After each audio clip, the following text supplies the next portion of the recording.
வணக்கம் நண்பா நண்பிகளே. இந்த பதிவில் பன்றி கனவில் வந்தால் என்ன பலன்றதை தெளிவாக அந்த பதிவில் பார்க்க போகிறோங்க. நீங்கள் முதன்முறை நம்ம பதிவுகள் பார்க்குறீங்கன்றப்ப நம்ம சேனலில் இந்த கனவுகளுக்கான பலன்கள்லாம் போட்டிருக்கோம். நிச்சயமாக எல்லாருக்குமே கனவுகள் வரும். கனவுகள் வராத மனிதர்கள் இருக்க முடியாது. கனவுகளில் மலர்கள், செடிகள், உறவினர்கள், நண்பர்கள், விலங்குகள், பறவைகள், நம்மளுக்கு தெரியாது, நம்ம இதுவரையும் பார்க்காதது, இது மாதிரி நிறைய பற்பல விஷயங்கள் நம்ம கனவுல பார்ப்போம் இல்லைங்களா. ஆனால் ஒரு சில கனவுகள் சந்தோஷத்தை கொடுக்கும், ஒரு சில கனவுகள் துக்கத்தை கொடுக்கும், ஒரு சில கனவுகள் படப்படுப்பை கொடுக்கும், ஒரு சில கனவுகள் அழுகையை கொடுக்கும். அந்த கனவுல ஒரு விஷயங்களை பொறுத்து. அப்படி இன்றைய தினம் பன்றி கனவுள் வந்தா நல்லதா கெட்டதான்றத இந்த பதிவுல பார்க்கலாம். நிச்சயமா பன்றின்றது முதல்ல அதாவது வராக அவதாரமா போற்றப்படுது. ராஜராஜ சோழனே போருக்கு போர் முன்னாடி வராகி அம்மனை வழிபாடு செஞ்சுட்டு தான் போவாங்களாம். அப்படிப்பட்ட பஞ்சு கனவுல வந்தா என்ன பலன்றதை பார்க்கலாங்களா? நிச்சயமா தெரிஞ்சுக்கோங்க. ஃபஸ்ட்டு பன்றி கனவில் வருவதுன்னு நன்மையாக கெட்டதான்றது தெரிஞ்சுக்கணும், சரிங்களா. பன்றி கனவில் வந்தால் ஒரு சில பாதிப்புகள், விரய செலவுகள் ஏற்பட போகுதுன்றத உங்களுக்கு உணர்த்துவதற்காக பன்றிகள் நம்ம கனவுல வருதுங்க. அதனால வாராகி அம்மனுடைய உருவமாக இருந்தால் கூட பன்றிகள் நம்ம கனவுல வரக்கூடாது. அது வர்றப்ப பற்பல செலவுகளோ, மருத்துவ செலவு, வீட்டு செலவு, இல்லை ஏதாச்சும் டக்குன்னு ஒரு மிஷின் ரிப்பேர் ஆயிடுது, இந்த மாதிரி நிறைய செலவுகள் எடுத்து வரும். அது மட்டும் இல்லாமல் ஒரு சில பாதிப்புகளும் ஏற்படும். அதே மாதிரி இந்த பன்றி கனவில் வருவதால் நமக்கு சில இழப்புகள், காரிய தடைகள், நஷ்டங்கள், பிரச்சனைகள், ஏதாச்சும் மாட்டிக்கொண்டு அதுலேருந்து வெளியே வர முடியல நிறைய பேர் தவிப்பீங்க, சிக்கிட்டு இருப்பீங்க. நிறைய பேர் பன்றி கனவில் வந்தால் நல்லதுன்னு நினைக்காதீங்க. பன்றி கனவு வந்தால் நல்லது கிடையாது. பன்றி இறைவனுடன் வந்தால் அந்த கனவு நல்ல பலன்கள் தரும். ஒரு பன்றி வாராகி அம்மனுடையோ அது மாதிரிலாம் வந்தாங்க, அது மாதிரிலாம் வந்தால் நல்ல கனவு. பன்றி கூட தெய்வ உருவத்தில் வந்தால் நல்ல கனவு. நம்ம இந்த காந்தார படத்தெல்லாம் பார்க்குறோம் இல்லைங்களா, அதெல்லாம் குலதெய்வம், அந்த மாதிரி வந்தால் நல்ல கனவு. இது வெறும் பன்றி, கருப்பு பன்றி, அது மாதிரிலாம் வந்தாங்க பன்றி கனவு வருவது நம்ம விரட்டுவது போலையோ, இல்லை கடிக்கிறா போலையோ, இல்லை முற்றா போலையோ, இது மாதிரி கனவு கண்டால் நம்மளுக்கு எதுவும் மிகப்பெரிய பாதிப்புகள் ஏற்படுத்துன்னு அர்த்தம். அதே மாதிரி பன்றி நம்ம விழுங்குற மாதிரி ஒரு கனவு வந்தாலோ, இல்லை நம்மளுக்கு தரத்து நம்ம ஓடிட்டே இருக்கும், ஓடிட்டே இருக்குன்ற மாதிரி ஒரு கனவு வந்தாலோ, நீங்கள் இல்லை பன்றி தெத்திட்டு போகிற மாதிரி ஒரு கனவு வந்தாலோ, இப்போ ஏதாச்சும் ஒரு விஷயம் நீங்கள் ஒரு இன்டர்வியூக்கு போகிறதா இருக்கட்டும், ஒரு தொழில் தொடங்க, ஏதோ ஒன்று பண்ண போகிறீங்க, நீங்கள் பன்றியை விரட்டுற மாதிரி போனீங்கன்னா நீங்கள் எடுத்த முயற்சிகளாக வீணாக போகுதுன்னு அர்த்தம். பன்றி துரத்துவது போல கனவு கண்டா அதிர்ஷ்டம் கிடைக்க போதுன்னு அர்த்தம். அதாவது பன்றி உங்களை துரத்துற மாதிரி வந்தால் உங்களுக்கு அதிர்ஷ்டம், நீங்கள் பன்றி துரத்துற மாதிரி இருந்தால் உங்களுக்கு துரதிர்ஷ்டம். பன்றி உங்களிடம் ஓடி வருவது போல கனவு கண்டா உங்களுடைய ஆரோக்கியத்தில் ஏதோ பிரச்சனை ஏற்பட போதுன்னு அர்த்தங்க. பன்றிக்கு நீங்கள் உணவளிக்கிற மாதிரி ஏதாச்சும் கனவு கண்டிங்கன்னா உங்களுடைய அலட்சியத்தால் ஏதோ ஒரு பிரச்சனை உங்களை சுற்றி ஏற்பட போதுன்னு அர்த்தம்.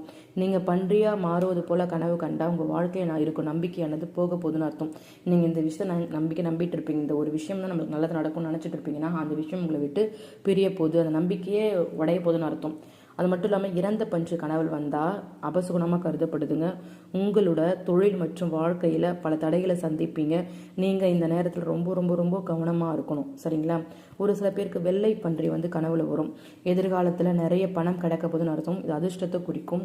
வெள்ளை பன்றி கனவில் வந்தால் நீங்கள் அடுத்தடுத்து என்ன இப்போ உங்களுக்கு வெள்ளை பன்றி கனவில் வந்திருக்கு, நீங்கள் ஏதாச்சும் பிஸ்னஸ் ஸ்டார்ட் பண்ண நினைக்கிறீங்க, ஏதாவது வியாபாரம் நடக்காமல் இருக்குது, ஒரு திருமணத்துக்கு ஒரு பெண் பார்த்துருக்கீங்க, ஒரு ஒரு பையனை பார்த்துருக்கீங்க, ஏதோ ஒரு நல்ல விஷயம் செய்ய போகிறீங்கன்னு வச்சுக்கோங்க. அது அந்த டைமில் உங்களுக்கு இந்த மாதிரி கனவுகள் வருதுன்னா நீங்கள் போன இடம்லாம் சக்ஸஸ் தான். நீங்கள் வியாபாரம் வந்தால் பணம் நல்லா உங்களுக்கு சேரும். இது ஒரு வெற்றிகரமான கனவாக உங்களுக்கு குறிக்கப்படுது. வாழ்க்கையை மேன்மேலும் உங்களுக்கு உயர்நிலை கொண்டு செல்லும். காட்டு பன்றி கனவு வந்தால் நீங்கள் மற்றவங்கள கணக்கில் எடுத்துக்கொள்ளாமல் உங்களுடைய செயல்களில் அதிக நம்பிக்கை வைக்கக்கூடாது. அதாவது யாராச்சும் உங்களுக்கு ஏதாச்சும் அட்வைஸ் சொல்கிறாங்கன்னா அது ஓரளவு காது கொடுத்து கேட்கணுன்றது இது காட்டு பன்றி கனவு வந்தால். ஏன்னா உங்களை விட சிறந்தவர்கள் இருக்கிறாங்க அப்படின்றப்போ அவங்கள நினைவுபடுத்துறதுக்காக, இப்போ அம்மா நமக்கு ஒரு விஷயம் சொல்லியிருப்பாங்க, நம்ம மதிக்காமல் இருந்திருப்போம், அந்த டைம் நம்ம கனவுல வந்துச்சு அப்படின்றப்போ நீ அதை கேட்கணுன்றதுக்காக வந்தது. காட்டு பன்றியை துரத்துவது போல கனவு கண்டா உங்களுடைய நெருக்கமானவர்களுடன் உங்களுக்கு விரிசல் ஏற்பட போதுன்னு அர்த்தங்க. அதனால் அவங்களிடம் நீங்கள் நெருக்கமாக இருக்கணும், பிரச்சனை தான் பண்ணாமல் நீங்கள் அமைதியாக இருக்கணும், சரிங்களா. குட்டி பன்றி குட்டிகள் நிறைய கனவுல அப்படின்றப்போ உங்களுக்கு பதவி உயர்வு கிடைக்க போகுது, சம்பள உயர்வு கிடைக்க போகுது, நகைகள் வாங்க போகிறீங்க, வீடுகளை வாங்க போகிறீங்க, சந்தோஷம் பெருக போகுது, நோய் நொடி குறைய போகுது. குட்டி பன்றிகள் கனவுனா ரொம்ப ரொம்ப ரொம்ப ரொம்ப நல்லதுங்க. அது மட்டும் இல்லாமல் நீங்கள் வேலையில் செய்யும் செயல்கள் அனைத்துமே உங்களுக்கு சாதகமான பலன் கிடைக்கும். ஒரு வேளை உங்களுக்கு மாதிரி பன்றிலாம் கனவுல ரொம்ப பயமாக இருக்குது, சரி இந்த மாதிரிலாம் சொல்லிட்டீங்க அப்படின்றத நீங்கள் எதையும் நெகட்டிவாக எடுத்துக்கக்கூடாது. ஒருவேளை உங்களுக்கு கனவுல இந்த மாதிரி பன்றிகள் வருது அப்படின்றப்போ கனவு கண்ட அடுத்த நாள் பைரவர் வழிபாடு செஞ்சிங்கன்னா ரொம்ப ரொம்ப நல்லது.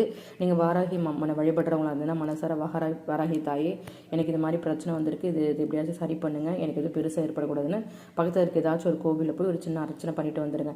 நம்ம எந்த ஒரு விஷயத்தையும் நம்ம அளவுக்கு அதிகமாக யோசிக்கக்கூடாது, அதுக்குன்னு யோசிக்காமையும் இருக்கக்கூடாதுன்றதை இந்த பதிவில் தெரிஞ்சுக்கோங்க. நம் காணுங்கும் கனவுகள் அனைத்துக்கும் நிச்சயமாக பலன் இருக்குது. அதனால் ஒரு சில பேர் கனவுகளை ஒரு விஷயமாவே எடுத்துக்க மாட்டாங்க. ஆனால் நமது கனவுகள் வாழ்க்கையில் மிகப்பெரிய தாக்கத்தை கொடுக்கும். என்னுடைய வாழ்க்கையில் கனவுகள் நிறைய பழிச்சிருக்கு, நிறைய நடந்திருக்கு. கனவுகள் டக்குன்னு விளக்கணையுது அப்படின்றப்போ அந்த மாதிரி டைமில் எங்கள் வீட்டில் ஒரு முக்கியமான உறவுகள் வந்து நாங்கள் அந்த உறவுக்கு வந்து நல்லது வச்சுட்டு இருந்தோம். அந்த டைமில் வந்து அந்த உறவு நடக்கிற ஃபங்க்ஷனில் வந்து விளக்கு அணைஞ்சிருச்சு. அது ஒரு கெட்ட ஒரு சகுனம் இல்லைங்களா? அது மாதிரி நிறைய விஷயங்கள் காட்டி கொடுக்க என்னுடைய வாழ்க்கையிலான கனவு நான் ரொம்ப முக்கியமாக நம்புவேன். அதனால் இந்த மாதிரி விஷயம் நிறைய பதிவிட்டுறேன். உங்களுக்கு ஏதாச்சும் ஒரு கனவு வந்திருக்கும், அதில் ஏதாச்சும் குழப்பம் இருக்கும், அது கடைக்கிழ கமெண்ட்டில் சொல்லுங்கள். அது மற்றவங்க பார்த்து தெரிஞ்சுக்கிட்டோம். ஏன்னா நம்மளுக்கு மட்டும்தான் அந்த கனவு வருதுன்னு ஒரு குழப்பத்தை இருந்திருப்பாங்க. உங்களுடைய பதிவு பார்க்கும்போது அவங்களுக்கு ஒரு தெளிவு கிடைக்கும் இல்லைங்களா? இந்த பதிவு பிடிச்சிருந்தா மறக்காம சேனலை சப்ஸ்கிரைப் பண்ணுங்கள். நன்றி சகோதர சகோதரிகளே.